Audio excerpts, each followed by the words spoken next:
I just can't let you go. Lord knows that I've tried to. You said I was the only What's one. up, everybody? Welcome to my channel. No one I'm likes being Sunshinery. Make lied sure to. to subscribe and like this video. You made this mess and left me with the pieces. Now What's up, everybody? Welcome back to my channel. We are here for a Rachel Goes Rogue episode. Chapter 18, Going Rogue with Jo Wenberg. The show notes only say, in an exclusive, in-depth, one-on-one, Rachel is joined by Jo Wenberg. Rachel is giving Jo the chance to tell her side of the story. In fact, she's telling it all in capital letters. Now, if you don't know who Jo is, Jo has been on season 11 of Vanderpump Rules. She was Schwartz's fling, we'll call her, after Katie. She lived with Schwartz at one point. I don't think they're living together anymore. And I know Schwartz has a new girlfriend, so that means Jo is either still a friend or has been kicked to the curb and he wants nothing to do with her. We will just have to find out at the reunion, since Jo was also on the season 11 reunion.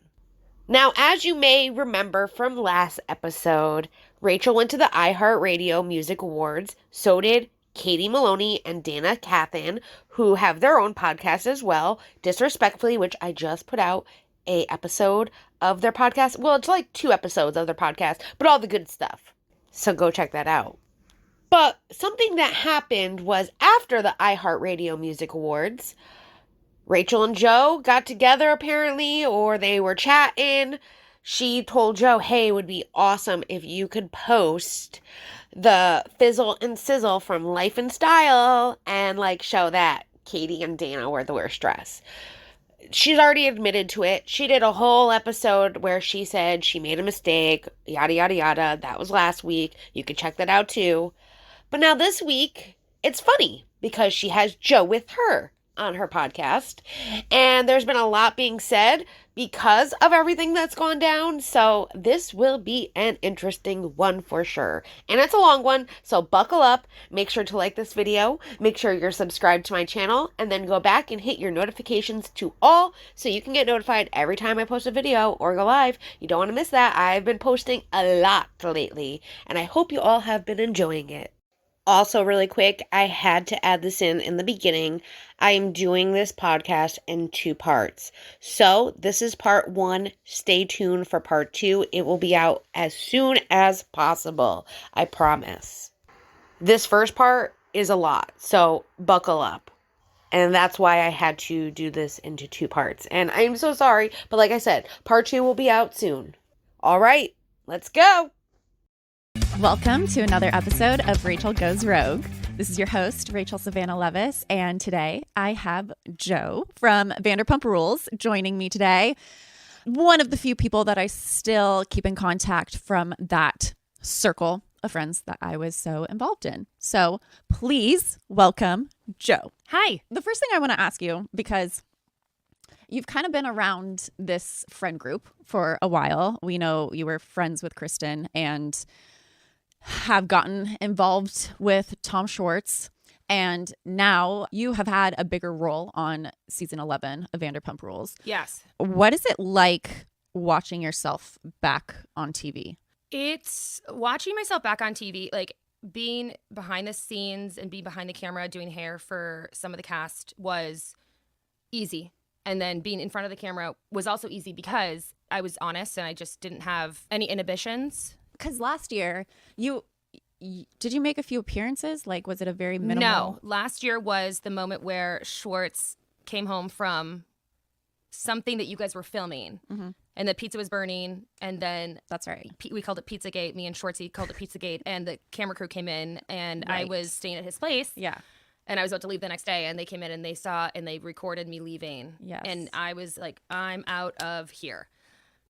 I feel like Rachel is amping Jo up to be something that she isn't.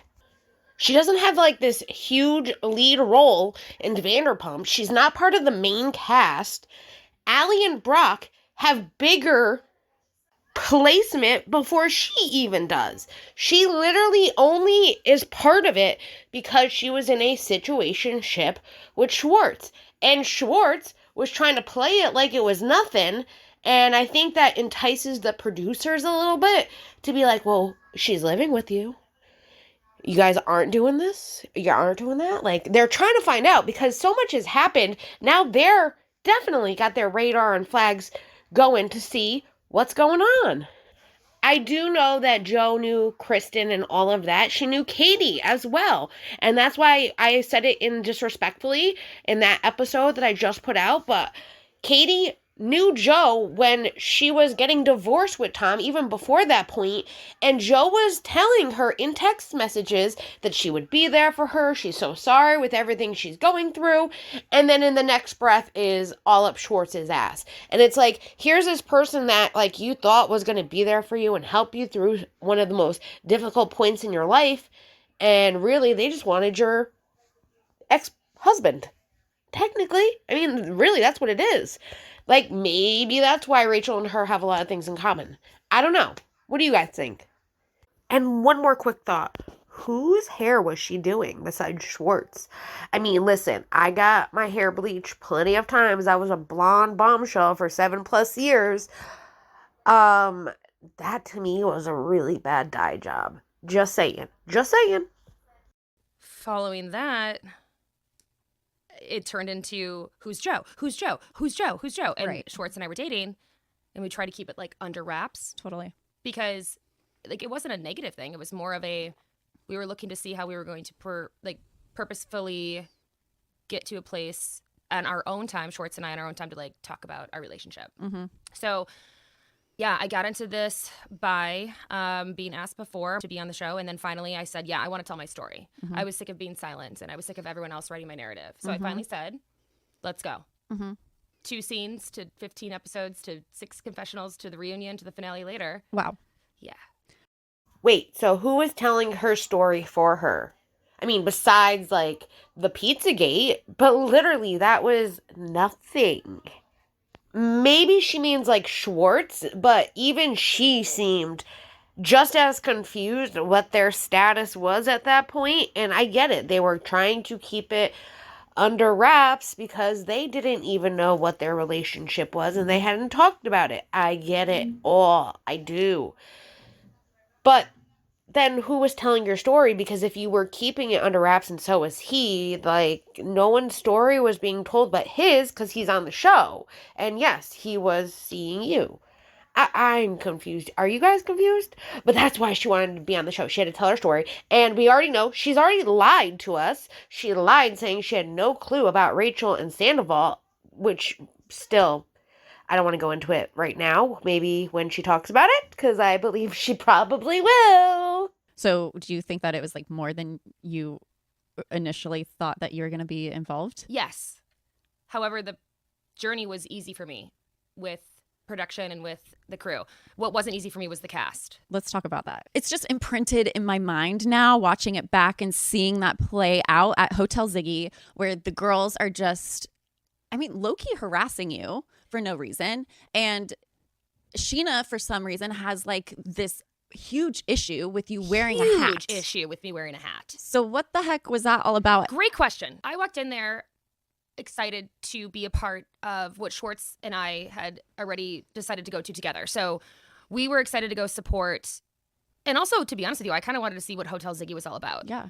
And getting there, you can see at the bar, Schwartz and I are absolutely fine. We're bantering, we're doing our own thing. And then what made me really upset was, you know, you see me starting to plug my ears after about 5 minutes that go by, and I'm thinking, what's going on? And that was right after Scheana had tried to take my hat off. Yeah. Which it's not okay. It's a huge boundary violation. And I didn't know how to react to it either because I've never had that ever happen to me before. I've never had somebody walk up to me and be like, listen, all of my hairstylist friends and I, we wear hats at the end of the day. Mm-hmm. So when we're all done doing hair and we're all done working, our absolutely number one thing we do is we put a hat on, or we put a headband on, or we just kind of like whip our hair up in a ponytail.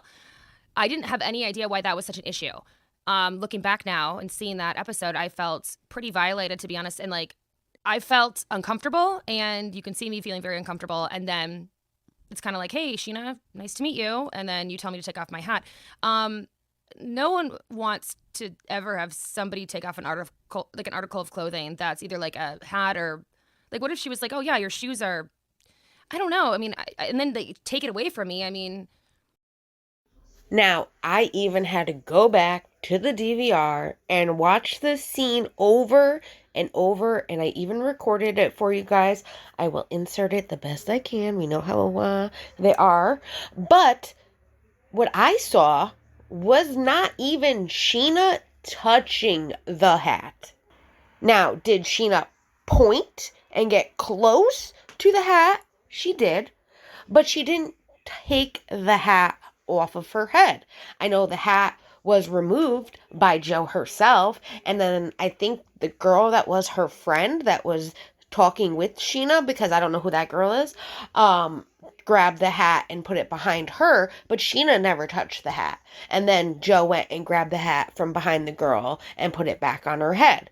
And when Scheana was telling Jo, like, not, you're a hairdresser, like, you have beautiful braids underneath the hat, why aren't you just showing that off? She was not trying to be nasty, in my opinion. I got other opinions, though. I think she was literally trying to be genuine, trying to have convo, just trying to joke with her and, be friendly. Yes, then when the other girls got there, all of a sudden then, like, Scheana couldn't let go of the fact that Jo had the hat on. Maybe it bothered her, too, that it was a tom-tom hat. I don't know the situation.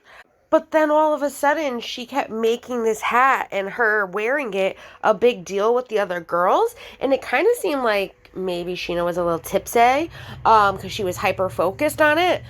And then all of a sudden, she was just being mean about it. So she went from, like, kind of joking with her, kind of being friendly, and then being very fake, mean girlish.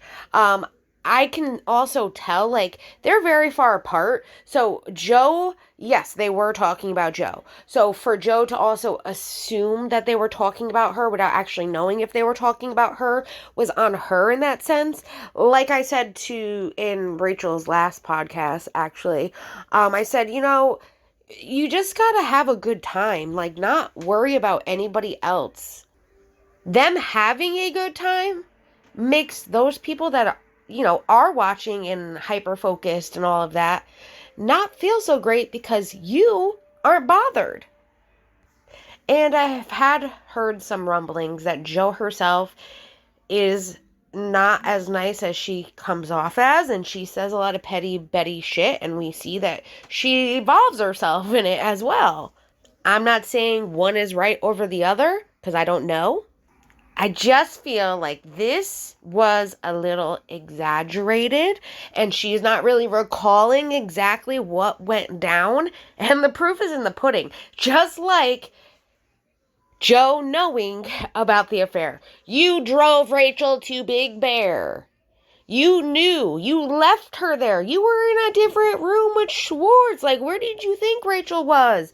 Like, I don't want to hear this. She didn't know about Sandoval and Rachel, and that she wasn't going to be the friend to be like, so how's your relationship with Ariana? Like, because that was the stupidest thing I ever thought I heard her say. Literally. And I'm thinking to myself, if you're someone's friend, aren't you going to be like, don't you live with your girlfriend? What's going on there? You're going to want to be there for your friend. You're going to want to talk. Like, I don't know. Dude. I just think she's hiding the fact that she knew it, and I don't know why, because it's like, does it really fucking matter? We already know that you knew. Doesn't matter. If you admit to it and take accountability, you'd be better off. But she's not. And Rachel covering for her in her Naming Names podcast and not naming Jo, even more, gives me a reason to believe she knew and she's covering Jo's ass. What if I had like a greasy head of, like, I mean, I'm so grateful that I had braids on, but like, I would have been mocked on national television. Yeah. I mean, it was, yeah. I mean, you were mocked on national television. I was mocked on national television, and let's talk about that. I still don't know why. Is it because I'm just a part of Tom Schwartz's life? Is it because I don't know. I think I don't know. my theory Yeah. is that you aren't this cookie cutter influencer type personality that prioritizes the show that is Vanderpump Rules. Yes. And for you, I have a life outside of the show. yeah, you had a whole day working and this Yes. is at the end of the day Yes. and you just wanted to throw on a baseball cap and be comfy. Yes. And to them, this is their job. Yes. Great point. This is them clocking in, Great point. glam, hair, and makeup to the nines, dressed like to kill. Oh, I would dream of that. I pull up and I just, I don't have that. Well, Listen, I get that Jo was working previous, then went to Hotel Ziggy. But what I don't get is like Rachel acts like, well, this is what Vanderpump Rules is. Actually, no, bitch, that's not what it was. They were actually all working at a restaurant when the show started, and then it showed what they did from the restaurant and then their afterlife. We saw them like this all the time. We saw them when they went to the restaurant. We saw them after when they would go to parties and things like that. And we actually saw the cast, too, in season 11, what they were doing before Hotel Ziggy to what they did after. And yes, they got dressed up and went to Hotel Ziggy. Usually when you go to a nightclub or a bar or a restaurant, you get not dressed up, but you get dressed up that you look good or you want to look good. I don't think that Jo looked bad. She looked comfortable and maybe, I don't even realize if she was wearing the same outfit as she was that night when she was working, but I'll have to go and look. Okay, I just looked. I got my episodes mixed up. Her dyeing Schwartz's hair where we saw that was not the same episode as them going to Hotel Ziggy. Thank God for the DVR. Point is, though, they know that they're on a show. She knows that the cameras would be there as well at Hotel Ziggy. Most of the time, anyone that knows that the cameras are going to be around this group of people usually, put on some makeup and look nice. Sometimes they don't, but it depends on if they're going out or they're going to Ariana's house because she just got, told that her ex-boyfriend cheated on her and they're all crying together. It depends on the moment. They're at a club to see DJ James Kennedy. Why wouldn't you kind of get dressed up for the event? That's just my opinion. I just feel like these two girls are making it seem like wearing makeup and getting dressed up to go out is a problem. And if you're not on Vanderpump Rules, that's not like what normal people do. No, that's what normal people usually do.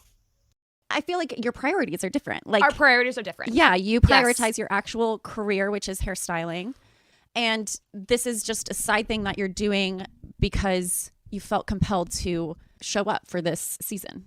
I knew I wanted to speak my truth because last season season 10 was a lot of chitter chatter in the background and I was never able to really talk. So then I thought, finally, I'm going to just at some point screw the silence of Jo because that did not work. It didn't work for me to be quiet. And then I thought, well, maybe I'll go the opposite direction and I might start talking. And when they came to me and said, do you want to do a couple scenes? I said, yeah, because everything else was not working. I wasn't able to get my voice heard. I wasn't able to speak on behalf of myself, and I wasn't able to, because I said no, I didn't want to film season 10. Season 11 comes around and I wanted to be able to have a voice in front of a microphone, in front of an audience, and do the opposite of what season 10 was. So going back and looking at being quiet and not talking and just sticking to my routine, or finally being in a place where I'm going to start just showing the world who I am. I'm going to just try both. Okay, so here I go. I start showing the world who I am, and I get ripped. And I can't believe you're damned if you do, you're damned if you don't. 100%. And I'm so grateful that I have people like you, and I have people in my family and friend group that have gotten me through that. But it's it's very interesting to see the reactions from people, even with you as well, where you don't speak, you're ripped. Yeah. You speak, you're ripped. Yeah. I don't really understand what she means by she didn't have a voice. When she first came into season 10, was after Schwartz and Raquel made out, all of that stuff, and we really realized who Jo was, and that Jo and Schwartz were a thing, because they both were trying to figure it out. They were trying to keep it for production, at least he was. I mean, I don't know what she was doing, but she clearly said, like, she didn't know what was going on either. So there was no story to tell of hers. We have been invested into Schwartz for how many years? He was able to tell his side of how he felt and what was going on. And I'm sorry that it did not align with how you felt. And yes, then because it didn't align and you guys didn't feel the same, you felt like you needed a voice. You have a platform. It might not be as big as the show, but if you really had something to say, you have a platform, you have a voice, you're able to say it. And unfortunately, in this world, it's damned if you do, damned if you don't. No matter what it is, what you do, where you are, where you're saying it. I get it here, even on YouTube, where I don't say something and I'm damned, and I then speak up for myself and I'm still damned. It happens to everybody, even people that are on the show. And I hate to say it, for a long time, it was a lot of the girls that were in that position, and this is kind of in that, I don't want to say it's like an initiation, but like this is how they kind of have been treating the women on this show until recently, really, when they realize like the guys are really the sleazeballs, and you've been portraying these guys as like these great guys, and they're really not. And the way that they portray the girls, yes, there's a lot of drama because girls have a lot more drama than guys, but even the guys had drama, and it's just, I don't know what I'm trying to say here. I just feel like I'm glad she is on the show this season and she has this voice that she didn't feel like she had before. And unfortunately, everyone's going to portray things the way they are going to portray it. And not everyone's going to agree on the situation or how the situation goes. And I do feel like Jo's voice got out there, maybe not the way she really wanted it out there, but here she is. She has a platform, she's using her friends, and she's able to talk. So, talk. Same thing. Yeah. Same thing. My heart goes out to you. My heart goes out to you. No, big time. Like I can like relate. 4 months behind you. I know. Yeah. I can relate. It's like Raquel leaves and then Jo comes in. They're like, well, we'll just treat Jo like Raquel. Yeah, you're the new like, my Raquel God. this season. It seems like they just want somebody to annihilate because they're so angry. Or something along the lines of just some type of I don't want to say projection or jealousy or something like that, because I don't know them well enough to know them or like them or hate them or not. But they think that they know me enough to hate me. And I absolutely don't understand that. If you know me enough and if you know me well, then I'm okay with criticism. Mm-hmm. Right? Like, yeah, totally fine. But if you don't know me, you don't know me enough to hate me. Yeah. Or even, well, I'll take the likes. You know, I'll take the happiness. I'll take the kind people that like me. But if you don't know me enough, like with you as well, too, it's like you don't know me enough, you can't hate on me. Yeah. And then put it on an international/national platform and have your little minions and like your followers just rip apart someone. Jo, you are living in an unrealistic world. And I hate to break your heart because I would love to live in a world like that. But the thing is, they can know you enough by your actions, what you've portrayed, what you've put out there, and judge you. And yes, they can hate you if they choose. There's a lot more hate in this world than there is love. And I personally don't hate anyone. I might dislike people, but I don't hate them. Because hate takes too much work. But there are people that can hate and put it on a public platform and broadcast it to the entire world. And as you say, have their minions come after you. No, if people like them, they're going to stick up for the person they like. And yeah, I mean, Katie, let's just say Katie. I know I said Katie, but let's just say Katie as an example. Katie says what she says, and there are people that like Katie. They're going to stick up for Katie. And then they're going to maybe say some things that aren't nice to you to kind of defend Katie, though Katie's not asking them, and it's not Katie doing it, and she has no control over those people, but yet you call them minions. You act like these girls are making these people do it. Yes, they have an influence because they are influencers and they shouldn't be doing and saying the things that they are, but this is how the world is. Everyone's entitled to their opinions, thoughts, all of that. Just like you sitting on Rachel's podcast right now, Jo, and giving your opinion about how you feel like these girls are mean girls. The people that like you are going to stick up for you. And there are some people that like you that are going to stick up for you in probably ways that you do not morally stand for, but you cannot stop them either. So are you going to tell those people, don't go over there and say nasty things to them because that's not who we are? No, you're not going to right now. But this is how it is, and we have to be more conscious, especially as influencers and creators, where you don't want to spread the negativity like that or make it so that people are just so cruel and mean, but you also can't control others. And that's where it's like a shitty situation. It's a lose-lose. It really is. And I hate to say it, I do get people that love Rachel, and I get people love Rachel. I don't like I said, I don't hate her. I might dislike some of the things that she says and does, but I don't hate her. I want the best for her.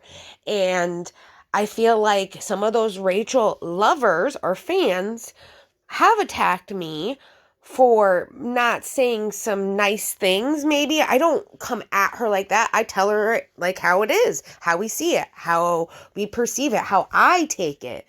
And those are my opinions, and I understand other people have theirs. So if they come in my comment section and they're like, well, I love Rachel and I think this, and I'm like, you know what? You're entitled to those opinions. I understand. I respect that. And I hope you can respect mine. Then there are those people that can respect mine as well, but then there are those others that just call me every name in the book, and it's like, do we really have to get to that level? Because my opinion doesn't match yours. So all I usually say is, I hope you have a fantastic day, like I do anybody else. So it's how you handle it. And I think Jo needs more practice on how to handle the negativity that this world is going to have regardless, and how to just keep spreading her love and positivity in a way that she's not affected by others. What do you guys think? Let me know down below. Yeah, that's what I have an issue with. Just seeing how, because each cast member has their fan base and they are kind of like, I've just seen how it plays out. A lot of fans will follow what the cast members are saying about somebody else. Correct. So I feel like it's very unfair. You're so right. That some of the cast, like Katie, has been saying Jo's a crackhead. Correct. And use then, your platform for something positive. You have a platform. You're so lucky. Go the opposite direction, like what you're doing. Yeah. But crackhead? Wow. It's not okay. Well, because first of all, it's insulting to people who have ADHD. Number one. It's neurodiversity. And then to make that assumption on national television and perpetuate that type when of... I don't even actually... Sorry, go ahead. When you don't even actually do any substances at all? Nothing. I've never... Ever. And then it's damaging to somebody. Very much so. Because now people are... asking me questions about my mental health. And then she's making it an open book to have anybody else on their podcast to talk about Jo's mental health. Right. It's a massive question. And I don't understand why it shouldn't just be between me and my doctor or me and my parents or just me. Wow, those two had a lot to say in a minute and 11 seconds. All right, buckle up, guys.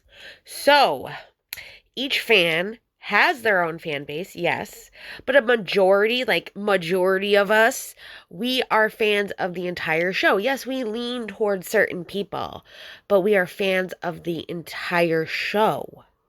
I know me personally, there's nothing that I really dislike about Jo except for the fact that she seems to come off as someone that she's not. She seems to come off fake.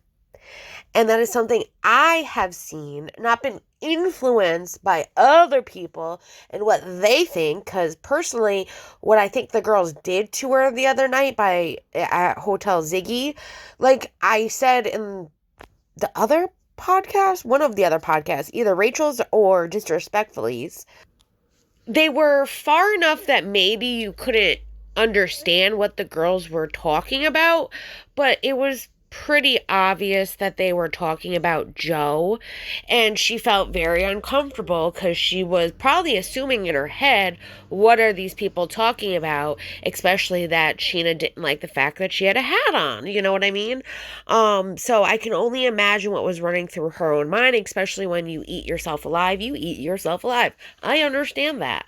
But it was clearly obvious to see she was very uncomfortable. And the girls making her feel even more uncomfortable by purposely hoping that she was uncomfortable and talking about her, or like even talking about her close enough that she could hear, and knowing that, I feel is really fucked up. I don't even appreciate what they had to say about her, but that's just my opinion. Did she come off looking like she was uncomfortable though? She did.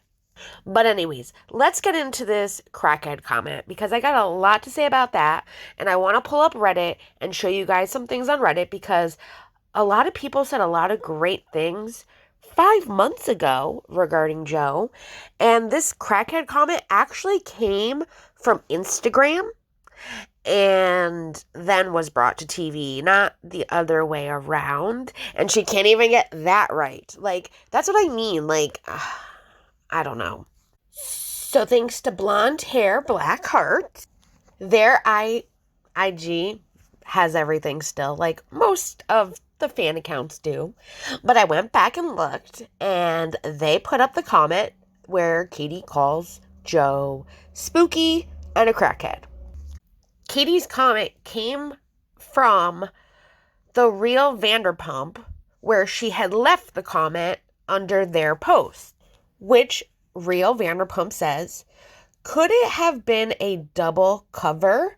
Schwartz and Raquel dating was a cover because Sandoval and Rachel were actually dating, while also Schwartz and Jo were dating, allowing their double dates to go unnoticed. And this is why I think Jo lies about saying she didn't know about the affair. But anyways, I digress. Katie then says, Jo is spooky. There's where we get spooky. I mean, none of us could stand to be around her. Her energy is on par with a crackhead. Her energy is on par with a crackhead. So she's not saying that she's an actual crackhead, but her energy is on par with like crackhead energy per se. But when Tom and I announced our divorce almost a year ago, the last thing she texted me was, Beaver loves you, I love you, and I'm so supporting of your inner thoughts and visions. Live in the moment, you're a gem, and I've always respected you. I love you, XO, Jo. Then she continues with saying, she's a psycho, and I will also light her on fire with Rachel. Not literally, but figuratively, which we know Rachel did not like that comment, and she really thought that Katie wanted to light her on fire, literally. Oh my God. It's a saying, girl. But as you can see, the date here is 3/18/2023, which I couldn't forget this date, but I wanted to make sure you guys saw the date. 3/18 resonates to me in my mind for other reasons. Yeah, it was the first time I ever dated anybody back in like middle school. That was my first boyfriend and I's anniversary. That's why the date resonates. Which, as we can see, people really didn't like what she had to say. And I think that people's opinions have changed since. Like this person, it just sounds like jealousy. Let it go and let him go. The more you talk about him, the more you hang on. It's sad. Dude, she was married to the man. She dated him for how many years? Most normal people just don't get over a marriage or a long-term relationship like that within a month or 2 or 3 or 4.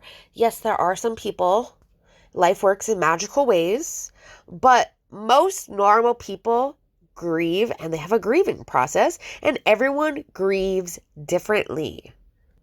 And to me, this wasn't like she was jealous. I think she was hurt that this person who texted her knowing that she just got divorced was trying to be there for her and kind of in the sense gaslight her to be like, I love you. Beaver loved you. I love your thoughts. You're a gem. You're perfect. And then really in the next breath, she was living with that girl's ex-husband. Does it make sense? It doesn't. To me, that kind of seems kind of like a Rachel move, and I'm going to call it a Rachel move because it is, where it was like, oh, well, she's done with him.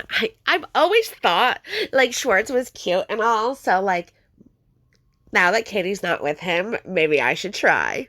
It won't, I mean, me and Katie aren't close, so it doesn't really matter. I mean, I did send her that one text one time, but, like, Schwartz is so much worth it. No, bitch. I mean, whatever, but, like, some girls respect girl code. Some girls don't. And let's just say, if you ever even had those thoughts about Schwartz, don't be fucking texting Katie that. That makes you look fake, Jo. And this is what I mean. Like, I have made my own opinions up about Jo by everything I've seen. It's not because the cast influenced me to think a certain way. I saw everything that I saw on social media, on the show, on what Jo said, on what everybody said, even Schwartz said. And it just, the way it comes off doesn't seem right. Now, I have from Blondie Hair, Black Heart again. Now, that was 3/18. We're going to go back a couple days. This was 3/2/2023, which was literally the day before we found out about Scandoval. Let's see what this interview with Tom Schwartz and Tom Sandoval had to say about Jo. On this week's episode of Vanderpump Rules, you said that you and your friend Jo never hooked up. Is that still the case? Let's see. Oh God, when they say the laugh, it's always a tell. But I just didn't say that. Not necessarily. Listen, Jo is a badass hairstylist. She's my good dear friend. I think she's a beautiful soul. And that's all I'll say for now. Okay, because there are rumors circulating that you two are dating or living together. No, we're not living together. On this week. So that pretty much was what we really knew from what Schwartz was telling us. He never said anything bad about Jo, and we only really knew that they were friends. They were both trying to figure out their relationship. That is correct. But they were also trying to play it off like they were just friends. It was nothing. So did it seem odd to people because people knew that she was living there with him? Yes, it did. Katie going on her platform or somebody else's and leaving a comment with her opinion is her opinion. And she's allowed to feel hurt by what Jo said to her and then went and did. Was it right that she said that her energy is kind of like a crackhead? No, she could have compared it to something completely different, but that's how she felt. And she never said that Jo did crack. She said her energy was like a crackhead. Again, not right, but that was where people inciting that she's doing illicit substances. Do you know what I mean? And I do know that they talked about this during the reunion and all of that because the comment did get a little traction, which I know we've also seen it in season 11 where she's talked about it there as well. And she's talked about the whole text message and why she feels the way she feels about Jo. This is not something we don't know. And her saying Katie should use her platform for good. Listen, everybody should use their platform for good, but it's really up to that person. And just because Katie's platform is bigger than Jo's doesn't mean Jo doesn't have a platform and shouldn't be doing the same exact fucking thing, using her platform for good as well. No, but you're insinuating telling someone they looked like they were the worst dress and all of that because you're a petty Betty with Rachel. That wasn't very nice. That was mean girl-like. Do unto others as you would want done to you, and just because they did it to you doesn't mean you go back and do it to them. 'Cause isn't it damaging? Isn't it damaging? That's what you said. And where have Katie, because she just said Katie, has an open book on her podcast to talk about Jo's mental health with guests. The only person that is on the podcast with Katie is her co-host, Dana, and they've actually not had any guests yet. They've considered who might be their first guest, aka maybe the Girth Master. Go check out Disrespectfully, my last video I did. But no one's been on the podcast and talking about Jo's mental health. So, WTF there.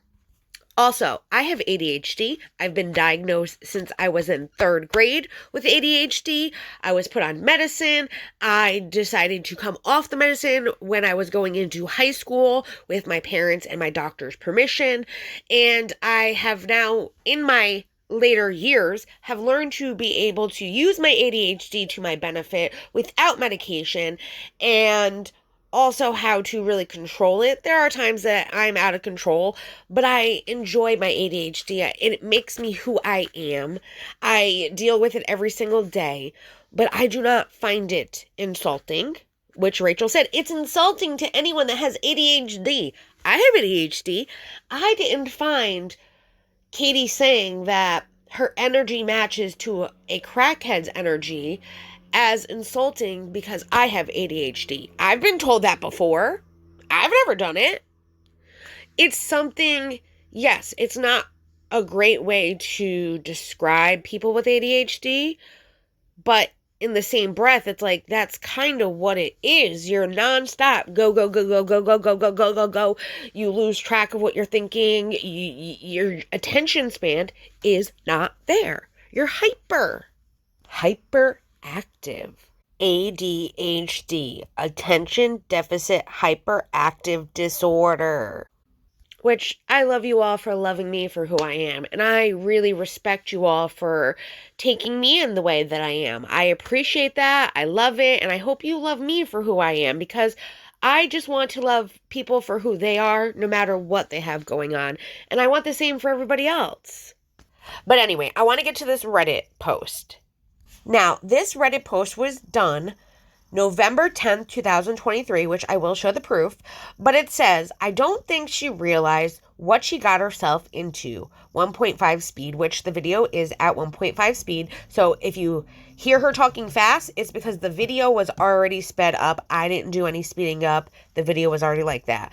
But it's about Jo and what Jo had to say regarding what people were saying on social media about her. Fans, that is. Here's the actual date. I want to make sure you guys see that.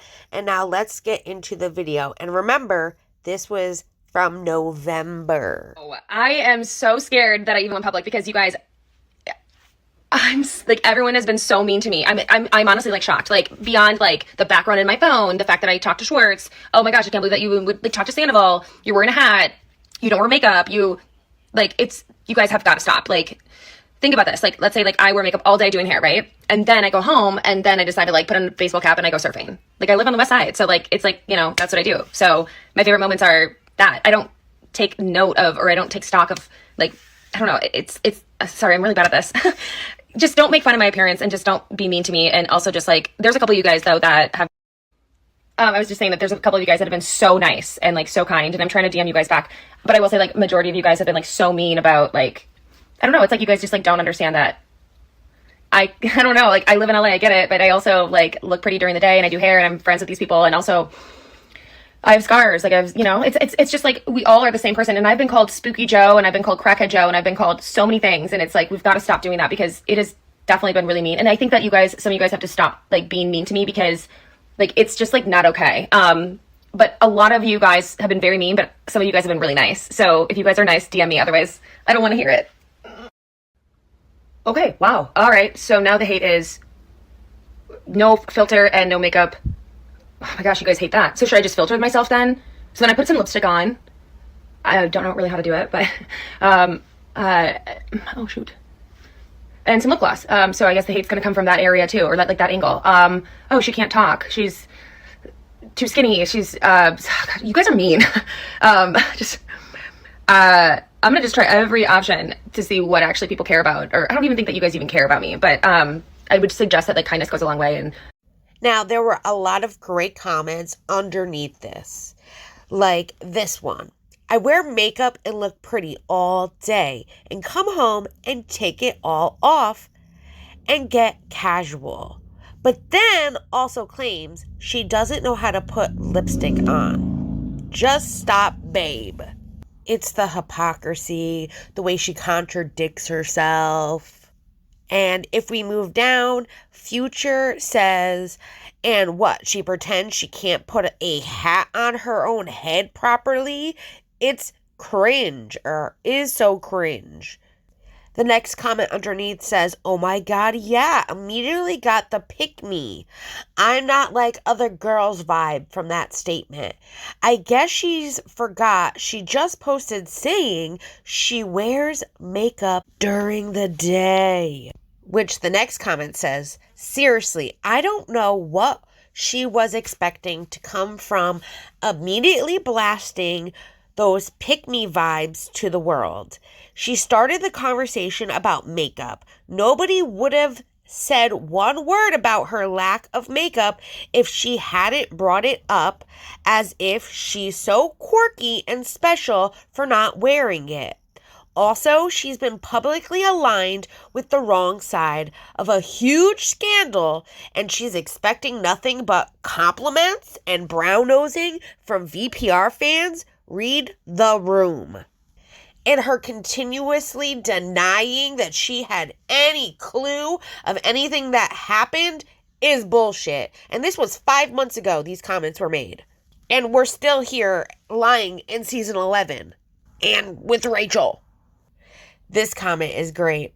Does she not realize we can scroll all the way back through her IG and see the countless pics of her with her face perfectly done up, nails painted, and big earrings in, like BFFR, Kaylee? Now, it was this comment that I wanted to really highlight. And it says, she's been hanging out with the Toms nonstop all summer and has been scrambling for the limelight and being on the show. I'll say it until I'm blue in the face. You don't get to ask for reality show fame, inherently messy, and then demand you be received in a positive and adoring way only by an audience. That's not how any of this works, and it's why most of us wouldn't want to be reality star cast members. And she's no naive chick who stumbled into this reality TV isn't a new format, and she's been friends with show veterans for years. Guys, please be nice to me. And then lecturing everyone. I mean, come on. If you turn your life into entertainment fodder in exchange for cash, expect that you can't control how that will be received by a large audience. She's also simultaneously encouraging people in her comments who are going after Katie, so she doesn't actually care about her reality TV cast members are treated. She just demands it be directed away from her and towards other women. ETA, also, no one cares that she doesn't wear makeup. No one is making fun of her for that. She looks fine. She's obsessed with this no filter thing. Seems like fishing for compliments. So, Jo has been going on for 5 months now about how she doesn't wear makeup. People don't like the fact that she wears a hat. It wasn't just the cast. It was us fans, too. Now, I mean, 5 months ago, were they recording that scene? Probably not, which I know that to be true. So that was after this scene, and then later on with everything that she's then blaming fans, and now we see it, and we see what's going on that happened last summer before this IG Live too, that she's been saying this nonstop over and over and over again, like this is her storyline. Like, I don't know, man. I didn't think she looked bad without any makeup. Her not wearing makeup has never been an issue for me or a concern. The hat isn't even a concern. I do agree, though, with Scheana. Her braids look good. Why did you want to cover them up when they looked amazing? But if you're having a bad hair day, you know you're having a bad hair day. That's all that matters, I guess. And you wear a hat. I mean, Lala wears hats. Lala admits she wears hats because she has bad hair days. So it's like, I don't know, dude. I don't see where the big issue lies. Why this is such a big thing, and she's making this seem like this is the biggest issue out of everything involved. And has been for months, clearly. This last comment, though. Oh my, I haven't even seen anything yet, and I already feel like letting this woman on the show was a very bad idea. She's not stable enough and not ready for fan reactions, which this person says fully agree. This video really stressed me out.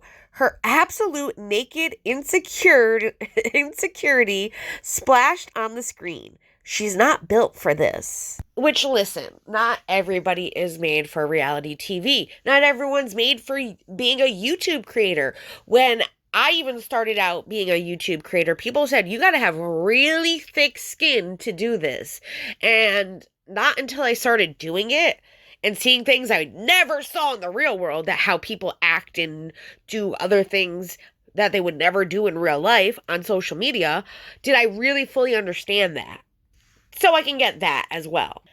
But I just feel like Jo, like Rachel, is maybe not made for reality TV, and I think they have a hard time hearing what other people have to say about them. But when you put yourself out there for other people to criticize, you are going to have to expect, in our day and age, that people are going to say whatever the fuck they want. And there's nothing that really you can do or say about it, unless you're going to sue everyone for defamation and slander, which you would have to prove. And that's very hard to do in the court of law, and I don't even want to get into that. Just look at Johnny Depp and, I can't even think of her name. Amber Heard. How did I forget? Amber Heard pooped on Johnny's bed. We can't forget that. Oh my God. Anyways. God, this is going to be a long podcast episode. I'm so sorry, guys. I just want to be able to show you guys everything and lay it out there, because I feel like they're trying to gaslight people with this podcast episode, and I just don't get it. Like, what is their purpose? Was it like Rachel just made the episode last week saying, I made a mistake, and she took accountability, and she was sorry, she felt this type of way, and it was eating her alive, and then here you are with Jo, and you are just, like, making it seem like these girls were the worst, but you were also just as bad with these girls, and when things, like, didn't go your way because you started doing things to these girls, like, I don't know, now all of a sudden you have a problem with them. They're entitled to feel the way they're feeling, just like you're entitled to feel the way you're feeling. All right, breathe in, breathe out. Let's get back into the podcast. You know I'll have more to say later. Well, who's allowed to do? I'm not going to go on television. It's like, yeah. Well, speaking on that too, because Kristen, yes, has that spoken was messed up. Kristen has spoken about you on her podcast. Yes. And I know you guys have a history of friendship. We did have a history of friendship. And she's kind of painting this picture that you are an unhinged person that can't handle people coming over to your apartment and you just like freak out. I mean, it's probably so frustrating. It's very frustrating to have somebody diagnose me who hasn't talked to me for 3+ years. I mean, we do not need to talk about that. If anything, if I had a mental health situation, she consciously wants to hurt me, basically, by pushing me forward. Let's say I was really, really, really low. You're going to go and talk about me on an international platform on your podcast. What good is going to come out from that? That is something that we have to discuss, because I cannot even in my mind believe that somebody else who is not my friend, not my doctor, not my mom, not my dad, not you, not anybody that's close to me can go on a podcast and talk about, I'm banned from restaurants. The words that came out of her mouth on that podcast. She said you had social anxiety. Social anxiety, even though I was an extrovert and I wasn't capable of something along the lines of just basically diagnosing my mental health, which, right. Hey, everybody, no one's allowed to do that but your doctor, and you're not allowed to talk about that unless you want to talk about that. And the last person that should talk about that is a person that doesn't even know you. So, of course, I went, I dug, I found. On March 29th of this year, Kristen did go on her podcast, and she did talk about Jo. There's this one Reddit user who always does a great breakdown of the podcast, which really helps me after I've listened to them and I can't remember where that part is. I appreciate it so very much. Thank you from the bottom of my heart and for everybody else because you do a wonderful job timestamping it all.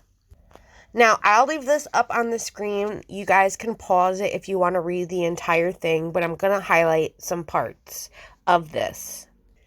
Pretty much, though, Kristen had known her for a decade, and all of a sudden, Jo kind of ghosted Kristen when she started hanging out with Schwartz. And Kristen goes into how it all happened. So, at the 5th bullet point, it says, Kristen. Then she was out of town, and I'm like, what the fuck is going on with you? This was when they were filming last summer, last season. So, not season 11, but season 10. And I just want to clear that up, though. They will explain it later on, kind of a thing. I got a call from Katie one day while she's filming at Tom Schwartz's apartment. And she's like, dude, I just went to the bathroom and there's girls' jewelry everywhere. The next bullet point, Kristen. And I just thought it was weird. Did Tom already move somebody in? He already has a sleepover girlfriend. And he's like, no, man, it's my friend Jo. You know Jo. So that's when I found out that Jo was staying with him. And I had literally not really talked to her since. Luke then says, that was before last summer. That was the fall of 2022. And that's where Kristen says, not this past summer, the summer before season 10, which that was when Jo came into the picture. Well, at least for Schwartz. Now, at the 11th bullet point, it says, Kristen, she's chaotic. And I know that bothers a lot of people. It never bothered me in my friendship with her because I felt like I could handle that. And I don't know. I guess she makes me look calm. But we both are super ADHD. And it's like we just speak the same language. Which we all know Kristen is very chaotic as well. Kristen then talks about how within their friendship, the guy that she dated before, Luke, he didn't really even want Jo around the house, how she's not allowed at certain people's restaurants or places because of how she acts and how sometimes she gets drunk and what she does when she's drunk and how she's just not great. Then at the 14th bullet point, it says, Kristen. But watching this, especially when I saw her panic attack, because I think something that people don't know about Jo, and this is when we saw her at Hotel Ziggy, is so extrovert and chaotic as she is, she does even having people over her own house, she would have anxiety attacks. She gets social anxiety. So I would imagine I've been in that position where you have all the girls on the show, standing around talking about you, doesn't feel good. Like I said, too.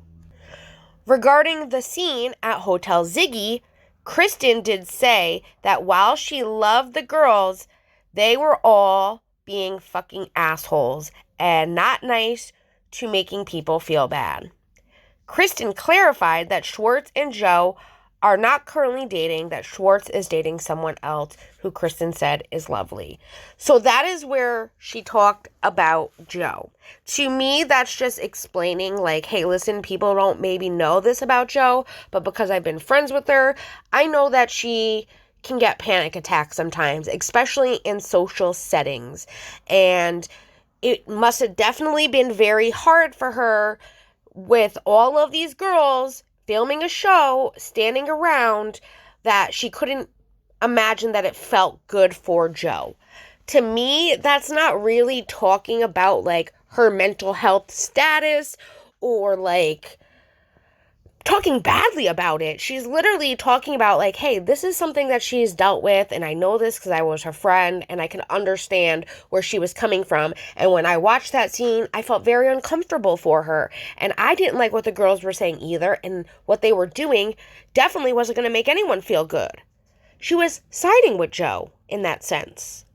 But clearly to Jo in this podcast, she's saying that Kristen is talking about her mental health and she shouldn't be the person to.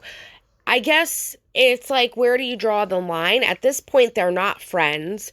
So it's not like she can call her up and be like, hey, Jo, is it okay if I talk about, this? But I think because her and Jo are not on good terms, this is how Jo is taking it. And she's trying to make Kristen look bad. Though, in my opinion, Kristen isn't really making Jo look bad. She's actually being reasonable. And even in our last podcast episode, which I have up on my channel, if you guys haven't checked it out, it's with Ariana. She was being reasonable there, and like, I really did enjoy her new podcast format. So let me know what you guys think about this. Do you think that Jo is exaggerating a bit? Or do you think that it's just no one's business to talk about anybody? Though that's kind of what they do when they talk on podcasts and things like that, and they just express their knowledge of things that are going on and happening and people that they knew and all of that. I don't know. It's a sticky situation. Let's talk about the fact that should be number one that hurt me the most. And I feel like that's relatable because a lot of people are going through a lot of mental everything. No one's perfect, but everyone is perfect. I'm imperfect, which basically stands for I'm perfect. I'm space perfect. But I just don't think that at the end of the day, Raquel, if you wanted to get me on this podcast and talk about my mental health, you would call me and be like, hey, can we talk about this? You would ask me first and I would say yes. Yeah. There's no way that I would ever have somebody that I don't know. Like, what gives you that right? I think it's also I'm on a tangent. No. I mean, you're on topic. You're totally on topic because like they, it seems like every single cast member has a podcast and you're over here without any type of platform, which is why I thought it was so important to have you come on here. I was not going to go on any other podcast besides you or Billy Lee's. Billy Lee's is so fun. I was like, I felt safe with you. Yeah. There's been a lot of people that have reached out to me to do podcasts and there was just no way. Yeah. Besides yours. Yeah. And you're so right. I wanted to give you, and this platform. So I really appreciate that. Yeah. It has not been easy. Yeah. Yeah. I bet. And like I said, I don't think Kristen did it to be like vindictive. And like I said, she also cannot call Jo up on the phone and be like, hey, I'm doing the recap of Vanderpump this week. And it's the episode where you were at Hotel Ziggy and this happened. They're not friends anymore. So I don't think that her giving her a call, give her a heads up, this is what she'll be talking about, is even appropriate. And like I said, she was sticking up for her, saying like, hey, if I was in her shoes, this would not feel good. And she was being open in the fact that, hey, I've been friends with her for years. I know this is like something that she has an issue with, and bringing light to the situation because others were not aware that, hey, Jo gets panic attacks and maybe something was happening in the scene that we weren't aware of, instead of thinking that she was just being a crazy nut job. Do you get what I'm saying? Like, she wasn't trying to be vindictive by saying, hey, Jo has panic attacks. She was trying to be helpful and relatable and discuss it, because a lot of people nowadays get social anxiety and have mental health issues and can relate to it and can understand. And if Kristen can shed some light on what was happening, she was trying to be helpful, to be like, this is what was happening. It wasn't like she was just going insane for no reason. She has social anxiety. She has panic attacks. That's I feel like Jo is just blowing this into something it's not even. What do you guys think? Well, look at you. You're like, yeah, but I feel bad that you haven't had the easiest time either. Me? Yeah. Oh, no, I haven't, but Yeah. I'm okay. I'm coming out the other end. I feel like I'm finally like, we're finally I'm 4 months behind you. cruising. Like, Yes, I you're don't like, I don't care Route anymore. 66, let's like, go. keep Chicago to talking LA. keep talking about me. I don't care because which is weird that they still talk. but you know why? It's because I have this platform Yeah. to be able to speak. And you're doing it in a positive, productive way. Thank you. You're welcome. Yeah. Oh, and by the way, I just wanted to say, because a lot of people get confused on like the Raquel Rachel situation, and people are like, oh, if she says Raquel, then it's insulting and blah, blah, blah, blah, blah. Okay, I just want to clear this up because I feel comfortable with Jo calling me Yes. Raquel because Yes. Or I'll call her Racket. I love her, my little racketeer. she has known me as Raquel for so Yes. long. Yes. And now I'm introducing myself to new people as Rachel. So like the new friendships that I'm forming, I know as a Rachel dynamic. And when people refer to me as Raquel, like talking about, even me talking about my past self last season, I refer to myself as Raquel. So I don't take offense at all, just to clear that up. So. And again, that's personal preference that Jo thinks that Rachel is using her platform for good in a, enlightening way. Not my opinion. I think they're still talking about Rachel this season because it was 2 to 3 months after the motherfucking affair was found out. That's why they're still talking about her. And then here she is all this time later after they're really not talking about her anymore. And then the show starts up, which we know that was going to happen. And here she is talking about them. So they're responding. It's like she doesn't get it. And I don't think she's doing it in a positive light. What is your opinion? Do you think she's using her podcast for positive energy, for positive light, for positive anything? I think there is some positive to it, like when she has the therapists and the guest speakers that can enlighten us on things that maybe we're not so equipped to understand with mental health and things like that. But other than that, her personally, I don't think she's using this platform in a positive, productive manner. That is my opinion. Oh, and no one was concerned that she was still calling you Raquel. I think we all freaking understand. Let's backtrack a little. Okay. So with the mean girl energy, was that like only when cameras were rolling, or did that like trickle into real life? It trickled into real life. The mean girl energy, I'll say this, really only stemmed from Katie. Mm-hmm. Lala was very kind to me. Mm-hmm. I did not have a lot of connections or, contacts with anybody else besides, Schwartzy, T-Money as I call him. Filming though, Lala was really, really nice. The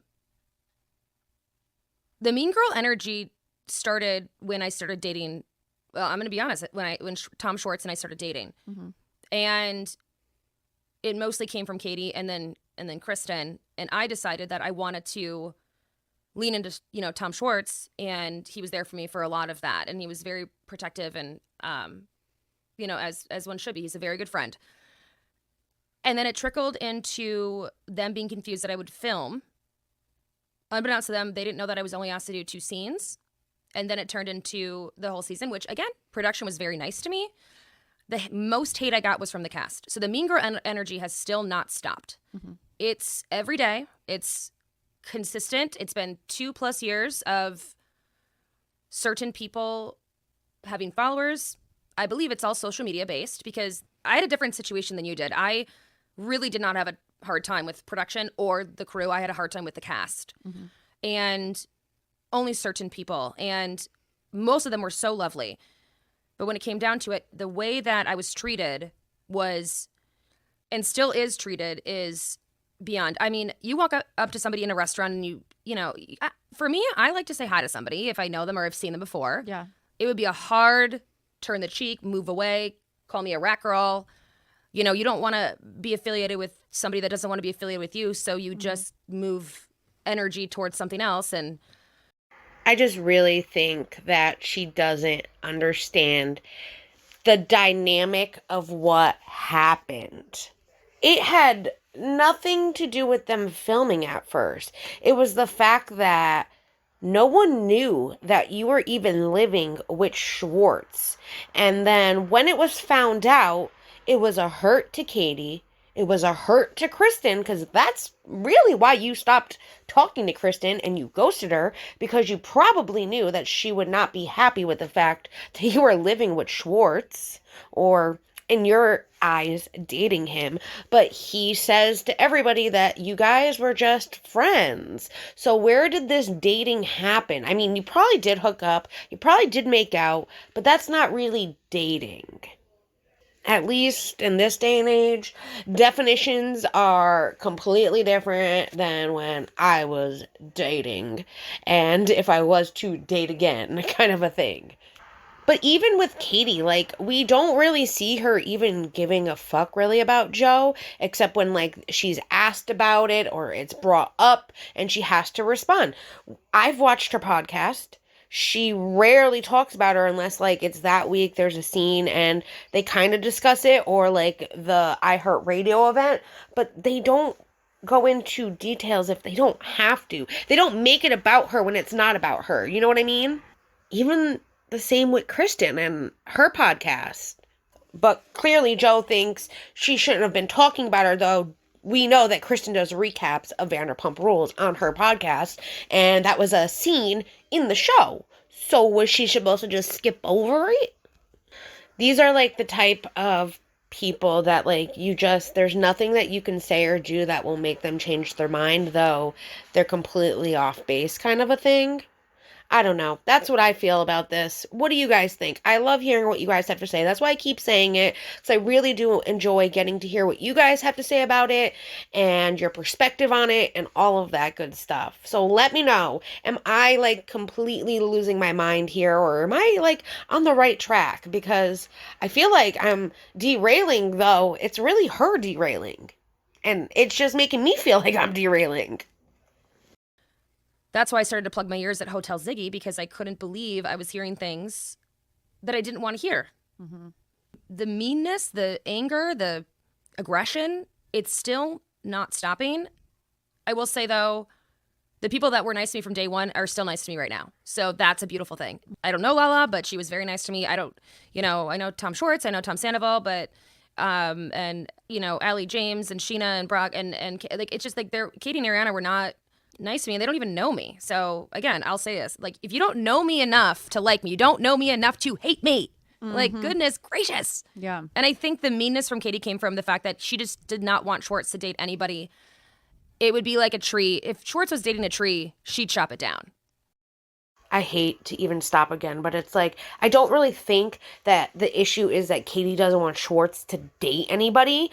I think it was first just Rachel and a friend of hers trying to get him to go after somebody in the friend group, and I think she felt hurt by you because she thought you and her were maybe closer than you and Schwartz ever were, and it's like, why can't he just stay away from all the friends and date somebody that, like, she doesn't even know? Like, that's where it's coming from. It has nothing to do with Jo personally.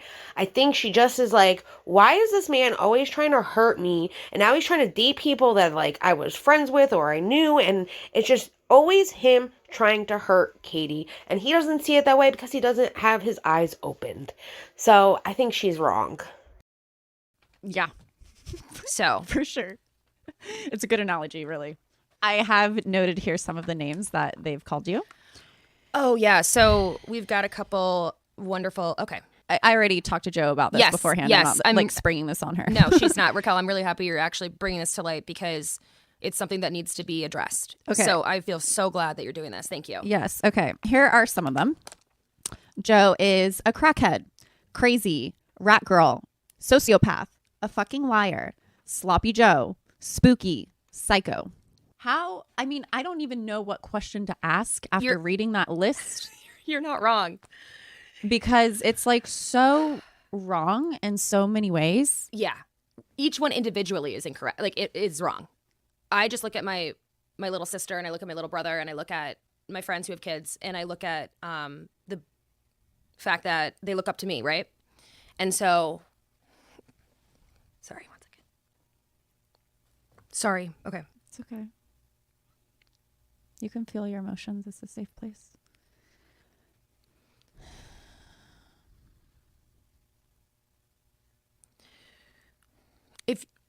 Okay, so if you break it down, the people who are saying these things don't know about me or my family, and they don't even ask questions about anything about me. Sorry, okay. Just trying to break this down.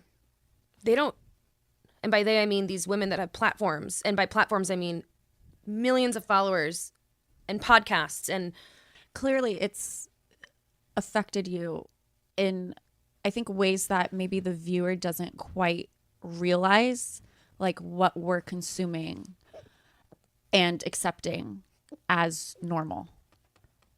Because we're talking about a real human being. yeah. People say that I signed up for this, and like, sure. I signed up for exactly what I did, but I didn't sign up for other people's actions. I signed up for my own actions. And I can agree. Those are not nice things to be calling anybody. Unfortunately, people are entitled to their opinions, whether they're nice or not. And when you put yourself out there, you have no control over what anybody calls you.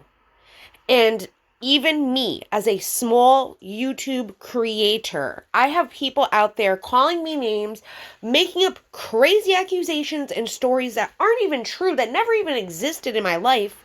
And it's not right. But these people can do and say whatever the fuck that they want, unfortunately, and there is nothing we can do about it. This is a big issue with social media. And that's why you need to be cautious with your platform on what you say and do about others, because you don't know where someone is in their life that you could be pushing them over an edge or not. And that is how I feel. And there's a lot of creators on that platform that they don't realize how bad their words even hurt and what they are doing to others. It's not just Jo. This is everybody, even all of those girls. You don't think for 1 second that all of those girls don't deal with that as well? They have millions of followers, and a majority are, yes, fans. But then there are the other percentage that don't like them, that follow them literally to hate on them, to say nasty things, to come at them, to attack them in the comments, and there's nothing that anybody can do or say. I think she needs to see this from a bigger perspective. And if you want change, Jo, then go and make change. I know in my state there are laws trying to be passed to protect people on social media, since now it's a big thing that social media is in existence in our world and it is affecting people the way it is. And the laws are not put in place because we never had social media like this to have to worry about making laws. So laws are finally getting passed, but it's a slow process, and the judicial system has always been slow with making laws. We know this. So if you want change, then you need to promote change on a bigger scale. I don't think she realizes it's not just her. It's not just her and Rachel. That those girls too deal with it every single day. And they've been dealing with it for a lot longer than Jo or Rachel. I'm like trying so hard not to be frustrated, but like they're both really frustrating me, and I hope you guys aren't frustrated either, but I can tell if I'm frustrated, I know you guys are too, because this is just like, these girls just have no clue about real life, I feel like. Or like even that what they're saying applies to everybody else. And what they do and say, people can hold them accountable too. I could probably make a list of everything nasty Rachel said about other people. Or Jo. But I'm not. That's the thing. That's what I mean. Okay, let's do this again. Breathe in, breathe out. Now, let's listen. production didn't do this to me. The crew didn't do this to me. It's the people on the cast that really, really hurt me. And I just can't believe that I'm 35 going through this. That's really messed up that I'm 35 going through this. Yeah, and these are 40-year-old women. Exactly. I don't know. Get a hobby. I can teach you how to crochet. I mean, it's just... You do make nice blankets. I do. I made Raquel a really cute white blanket, and I crocheted it. No, that's a really good question. Yeah. So at the end of the day, sometimes you don't really get to have the final say, whether or not you want to have the final say. I would have loved to have the final say on so many things regarding what they would say about me that was inaccurate, incorrect. I just wasn't in that platform arena to have that. So what they're going to do is they're going to make me look like the bad guy and make them look like the good guy because they're able to delegate my narrative, or they're able to like speak on exactly who I am. And it's not the truth. Mm-hmm. Yeah. I mean, we're going through very Whoa, similar. that was heavy. Oh, it felt good though. Good. You're doing great. Thank you for being vulnerable. Oh. I mean, this is the thing too, like talking about this, and unfortunately it is on such a large platform, like the audience that is viewing. Yes. So talking about this is cathartic. It's so cathartic. I'm so grateful, Raquel, that you have me on this podcast because Yeah. I'm able to feel free. I'm able to feel safe. And I'm also able to know that you'll call me out when I need to be called out, but you also tell me the most wonderful advice when I need it. You know, like we are there for each other. Yeah. Supportive. Yeah. And let's use our platforms for that instead of negativity. Yeah. Yeah. 100%. Okay, and I'm 36 too, and I don't deserve what these people are doing to me. I never did anything to them.